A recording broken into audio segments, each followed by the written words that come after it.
I remember the first time we met, we were at the sporting club. You were always an entrepreneur. You did the first fantasy camp for adults. You and Mickey, you came, we did the press conference there. The first time I kind of got together with you two guys, I'm like, wow, what a great idea. It always seemed like you had a little bit of a business side to you, but pressure. You started game one in the World Series. That seemed to be a commonality for you. Do you ever get nervous? I mean, you ever think about all these, starting a game one, a lot depending on that game? I was lucky. I was 21 years old. I got here. We won the pennant. We played the Phillies in the World Series, and we won the first three, and I got to pitch the fourth game, which we won. And I never got nervous out on the mound, unless Ted Williams got up or somebody like that. But I was very fortunate. And then the next 50, and then right after the 50 World Series, I went into service for 2 years, but I came back out and we won a couple more World Series, and I think I've been in 8 or 9 or 10 of them. And I just, for some reason, I think I was nervous the night before trying to go to sleep, but once the game started, I never felt nervous. It's always nice when you can't remember quite how many World Series you had. Something like that. That's good.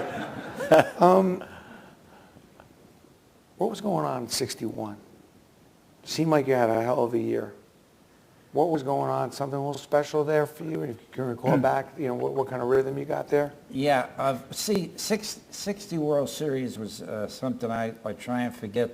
We lost to the Pittsburgh Pirates, and I'm not trying to tell them how to coach, but I wanted to pitch the first game in that World Series, and they set me back to pitch in the third game. I wanted to pitch the first, the fourth, and the seventh game against Pittsburgh.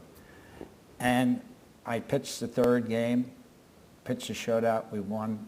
I pitched the sixth game, pitched a shutout, we won. Holy shit. In the seventh game, we You should have lost. been managing.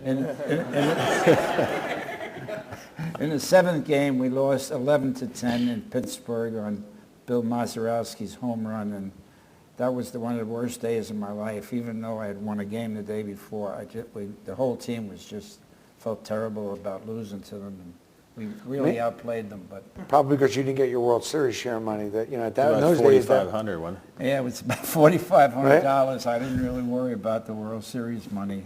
I think it's a little higher now. But a little bit. But going back to the 61, your World Series MVP. But it was surprising that series, just going back to that for a minute, you started 8 times the World Series game one. Why that year not? That's weird, because it seemed like you're always with a game one starter. Yeah, I was the next year. First of all, Johnny Sain came along as our pitching coach, and Ralph Houck became manager. And Johnny Sain, who I was tickled, he said this to me opening day in spring training: "How'd you like to pitch every fourth day this year?" And I said, I'd love it, because I hated, pitch and sit on a bench for 4 days and then pitch again. And just to pitch every fourth day, it was great. I really enjoyed it and had the best year of my life. I think I was 25-4, and we won the World Series, and it was just a great year.